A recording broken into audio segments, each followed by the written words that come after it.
origen de los vampiros. Los monstruos chupasangre aparecieron por primera vez en el folclore eslavo. Fue en Escandinavia donde salió a relucir la palabra vampiro o upir en ruso antiguo. Los primeros registros del uso de la palabra provienen del siglo XI. Las leyendas sobre vampiros y el pánico de los pueblos siguieron vigentes a pesar de los intentos de la Iglesia de erradicar las creencias paganas. Las historias de vampiros se originaron por la mala interpretación de algunas enfermedades como la rabia y la pelagra, una enfermedad que cambia el color de la piel produciendo manchas debido a la mala alimentación.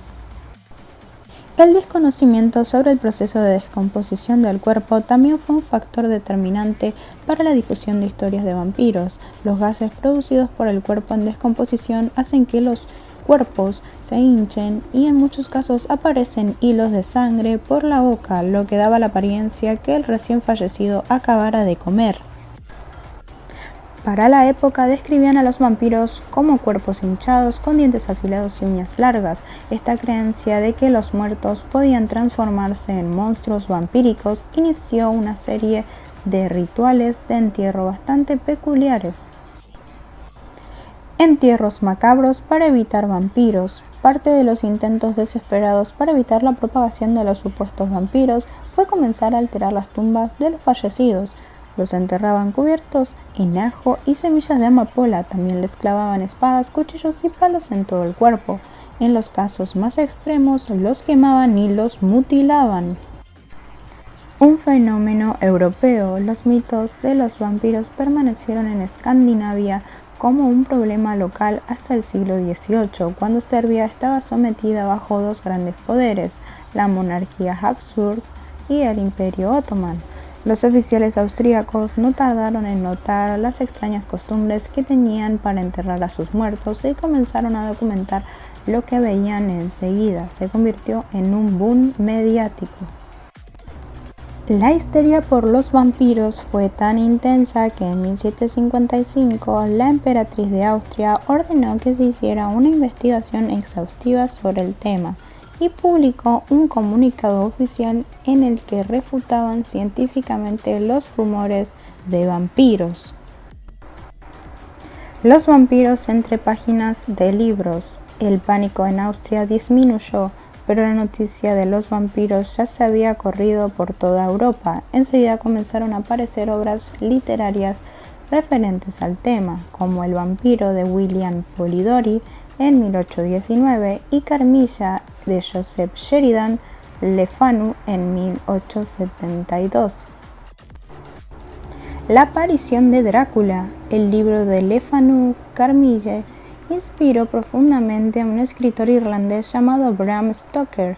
En 1847-1912, Stoker sufría una terrible enfermedad que lo mantuvo atado a una cama los primeros 7 años de su vida. Su madre, para distraerlo, le contaba toda clase de cuentos de terror y aventura, incluidas sus propias pesadillas con un ataque de cólera que vivió en 1832.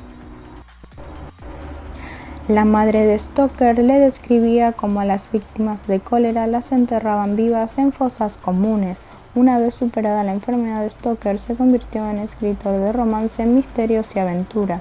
En 1897 apareció por primera vez Drácula, pese a que algunos relacionan al personaje principal con la figura del conde Drácula. Lo único que comparten es el nombre, no están relacionados de ninguna manera.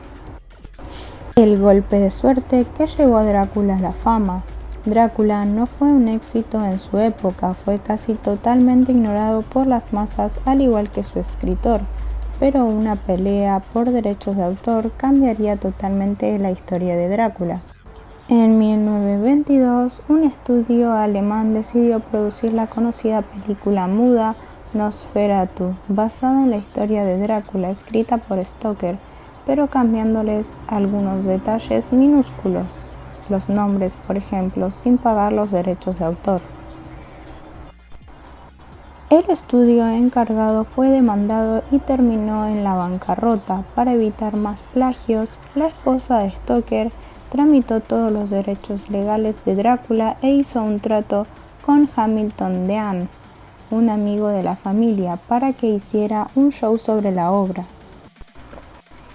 Pese a que la adaptación de Dean le hizo grandes modificaciones a la historia, enseguida se convirtió en un clásico, sobre todo por la magnífica actuación de Bela Lugosi, quien hoy es el referente principal para los papeles de vampiros.